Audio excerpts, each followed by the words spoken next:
Cloud Consultant exam. I have a YouTube channel and I run the Be More podcast, and I can see a few speakers here, both past and future, in the room supporting me today, so that's great to see. And I speak at various events. I'm speaking at Dreamforce again this year. I speak at other community events, and I'm really excited that the team let me back to speak at London's Calling again this year, because I was here last year as well. And in terms of credentials, I have 30 Trailhead credentials, 2 Slack credentials, and 11 times accredited professionals, which are partner credentials. Yeah, it's not many, is it? So, in today's session, let's set the agenda and we'll run through what we're going to cover today. We've got different parts of the presentation. The first part, we're going to be explaining what imposter syndrome is and trying to make sure that you're all in the right place to learn the right thing. I will then be moving on to fuel for your inner imposter. So these are some of my real experiences that I've used to kind of put together this slide deck, and got different examples of where you might face kind of imposter syndrome within your Salesforce career. As well as that, at the end, we'll be running through the scenarios again, but with a reflective glass. So I'll be presenting some kind of counter arguments so we can fight against our inner imposter based on those particular scenarios or circumstances. And then I will be sending you off with some key takeaways to think about and hopefully to start implementing in your own careers and working lives to kind of battle against your inner imposter. So first up, what is imposter syndrome? And courtesy of Wikipedia, we've got a great definition here, which I wholeheartedly agree with. It's the subjective experience of perceived self-doubt in one's abilities and accomplishments compared with others, despite evidence to suggest the contrary. And I think it's that kind of evidence piece that are going to be leaning on here, because you've got evidence to yourself that you're doing well and you're doing good, but you're still feeling like this. You're still feeling like maybe you're not in the right place or you're not achieving what you are actually achieving. So we're going to segment into a little survey before we get started. And because LinkedIn is the closest thing we have to science these days, I ran a LinkedIn poll, and the majority of my followers had experienced imposter syndrome. I'm running another poll within the app, which you can vote in as well. So it shows the need for this subject. And ultimately, I feel like the more we talk about it, the less this can be a problem for people as well. So now sliding into some real life examples, pretty much everybody will be familiar with something like this within their inbox, right? It's when a Salesforce flow has errored. And if you are really lucky, you will get hundreds of those emails in quick succession if you've done something really bad and it's gone completely wrong. This is just a selection of emails that I've chosen from my own playgrounds and developer orgs. Trust me, there was too many emails to choose from, but I wanted to use these as examples because firstly, it does happen to everybody, and also just pointing out some things. So hopefully, the first one up there in the corner, that's a flow calling out to an external system, in this case Jira, to create a ticket. Halfway through building, when you connect to an external system in Flow, Salesforce writes some Apex for you. Halfway through building that flow, Salesforce decided that that Apex needed to be recompiled because of something else that changed in the org. I now know that, and we'll think about that next time, but it's definitely something that I didn't consider when I was building the flow, especially because Salesforce wrote that code for me. I didn't write that code. Next up, this one, which is creating a Slack channel when a lead is converted. The app is complaining that it doesn't have access to that action anymore. And again, perhaps a little bit of hindsight here really, but what had happened is the user that was triggering the automation had decided to disconnect themselves from Slack. As a result, that Slack action couldn't run. So what I did is I added an additional step into that flow to firstly check if the user was connected to Slack before I kind of went full out and tried to create a Slack channel. And the last one, a scheduled flow, which was running around users and setting the soon-to-be retired flow user checkbox on the user record to true. This flow was working quite happily, and it was running every day, and it was fine.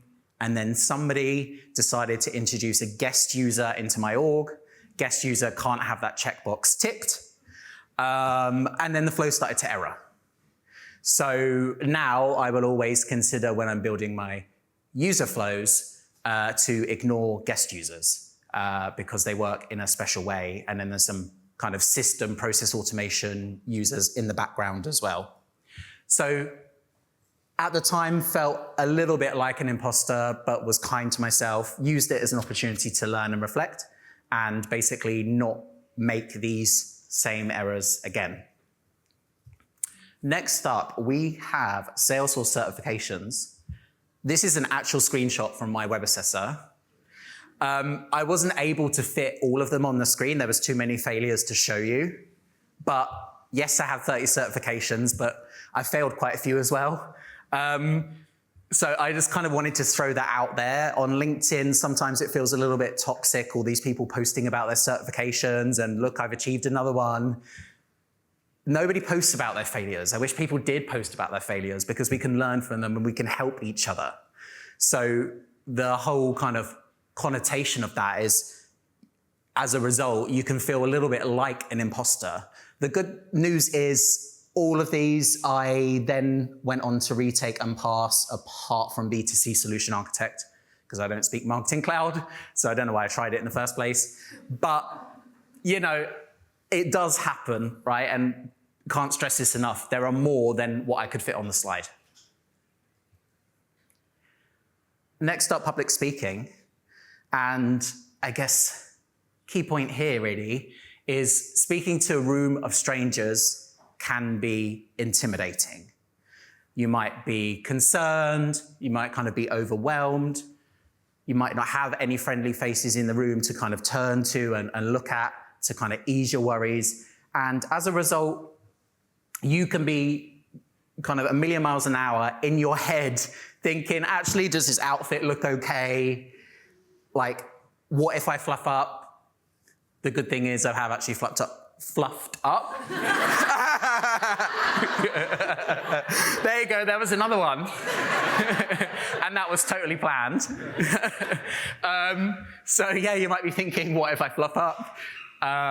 And you also might be overcompensating by saying ums and ands during your presentation, which is kind of a key sign to the audience as well that you're not too confident. I think the best remedy, the cure for this is to just ultimately kind of push through it. Over time, you'll learn how to deal with those fluff ups and work through it and still get to the end of the presentation. So on a very similar vein, and perhaps more for the partners in the room, client demos can be intimidating as well. You're ultimately showing something, playing something back to a kind of a panel of hopeful faces. You are there to solve all of their problems with this great Salesforce solution that you've just built.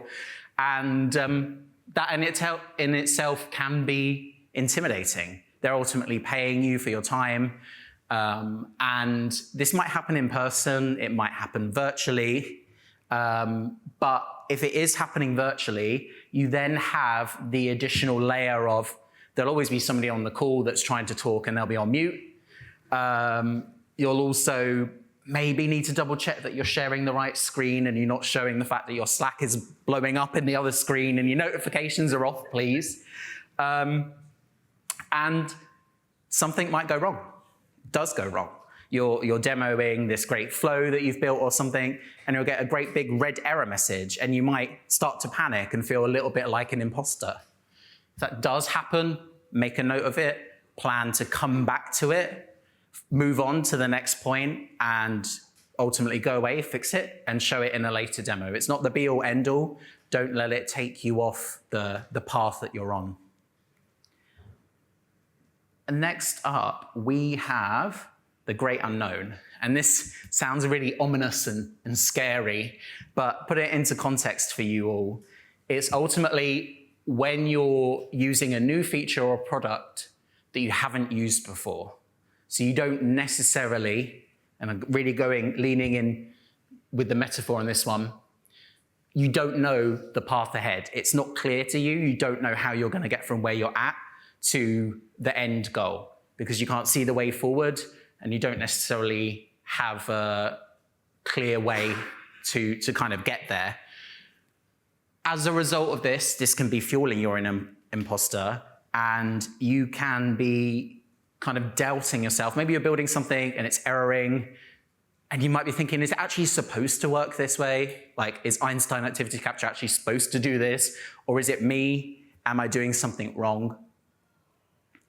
In this type of scenario, sometimes if you're working with a new product, there might not be that much documentation for it, or the documentation might be sparse when it comes to the considerations and the limitations. And the last one is quite often you'll probably have some kind of technical escalation point to turn to if there's something wrong. If it's a completely new product that no one else in your company has worked with, who are you going to turn to for help? And I think this one is probably the easiest one to answer off the cuff, really, because there are so many online communities out there where you can reach out for help. You can post on the Trailblazer community, you can reach out on the Flownatic Slack workspace, the Ohana Slack, the Architect Ohana Slack. There's so many different workspaces, and I would encourage you to reach out if you don't know about something or you're not sure, because there are people there that are probably having the same or have had similar situations, and maybe they can't give you the golden answer, but they can certainly give you advice which perhaps gets you in the right direction, and in this case, the path forward then becomes clearer. So, next up, feedback. And I really like the image I chose here because this illustrates how I feel about feedback. Feedback is a gift, right? Think about that for a second. Treat it as a gift and you'll never feel attacked ever again by somebody that's giving you feedback. They are trying to help you. They are not trying to hurt you. They're not trying to harm you. They are giving you a gift about something that if you do the same thing again, you can do it a little bit better based on their feedback. So think about that while you're perhaps having these kind of counter thoughts in your head. Why are they giving me feedback? Like you might be thinking, oh, I did something flawlessly, I didn't make any fluff ups, whatever. And that in turn feeds your imposter. And you can also then just start to doubt the whole world of things, really. Did I do something wrong? Did I say something wrong? In my case, I already did. But think of it as a gift. Take the emotion out of it. It's not a personal attack. It's somebody that's trying to help you. And that can really take the kind of heat out of the moment. So let's reflect on some of these circumstances, and I'm going to give you some more counter arguments if you find yourself in any of these situations. Salesforce automations is up first. Ultimately, an automation can break when a user does something they shouldn't be doing. You can build your automation as robustly as you like, but you can never predict what a user is actually going to do in the live system. And if they stray from the defined business process, or if they're trying to use data that is invalid, your automation could break. So be kind to yourself about that. Particularly, again, on the partner side, an automation will probably be designed by somebody technical. It will then be reviewed, and the client will probably have to UAT and sign it off as well before it ever sees the light of the production system. It is perfectly plausible for it to go through all of those stages and still error in production. Maybe your test scripts weren't thorough enough. Maybe you missed something, or you didn't consider if a user was going to do something slightly different, how the automation was going to break. Think about it as an opportunity to learn, fix the flow, and then work with your client to speak about deploying the updated version. Next up, certifications. Ultimately, for this one, it might be a clear sign that you need more experience if you haven't been successful in passing a certification. I recently tried a certification and failed it by 11 questions. There is no chance that I'm going back to that certification anytime soon, because that is a crystal clear indicator to me that I wasn't ready for that certification and I shouldn't have tried it, right? I shouldn't have took it. So I'm going to go away, get that experience, and I think I'm actually going to go on a Trailhead Academy course to build up that experience before I attempt the certification again. The other thing with Salesforce certifications in particular is you get your section level feedback. That tells you what you're good at and tells you where you need to focus your studies if you haven't been successful in that certification the first time. So use it to your advantage and focus on the areas where you scored less to know what you need to learn if you're going to then go ahead and try it again. Public speaking. Every situation is different, every stage is different, the tech setup is always different. Be kind to yourself about that and give yourself time before the session to make sure that everything works as expected. And this one, I think, at least for me personally, exposure to this is the best way to work through it. The more I do it, the less kind of stressed I feel about the whole situation, and the less of a imposter I feel as well as a result. So we now have client demos. I think a great way of dealing with client demos is pausing for impact. And that's not only for your benefit, but that's for the client's benefit as well. It gives you time to adjust your thoughts, think about what you're going to say next, and it also perhaps gives the client an opportunity to reflect on what you've just told them. Maybe they just need a few seconds to digest. That's absolutely fine. And a colleague shared this with me as feedback last year at some point, and it's super effective. You just give it a couple of seconds. You don't need to fill all the time with talking or trying to sound clever or smart or whatever. Just give them some time to breathe and give yourself some time to breathe as well. Delegating to others is really helpful, particularly on client demos as well. Have a colleague that's going to take notes. If you are doing a client demo solo, record it, transcribe it, go through the transcript after to pull out the action points. Then you can just focus on the demo. You don't need to focus on the demo and the notes and maybe the error that's happened as well. You can just focus on the one thing. The great unknown. Focus on what you do know. Don't think about the what ifs, what could happen. Focus on what is happening and what you do know. Get hands-on, in particular with this as well. Use a Trailhead playground, spin up a developer org, play with it, and I can't stress this enough, break it. Until you've broken it and then learned the hard way how to fix it, you won't know otherwise, right? So do it in an environment where it's safe to do it, break it, and then figure out how to fix it. Feedback. The best way for this one is to seek it from your peers. Nobody's perfect, so feedback is always helpful to grow and ultimately be better. And as a result, you kind of embracing this mindset of being continuously improving as well. So before we wrap up, for today. Got some key takeaways to send you off with to think about. First one, really important, be kind. Be kind to yourself, be kind to other people.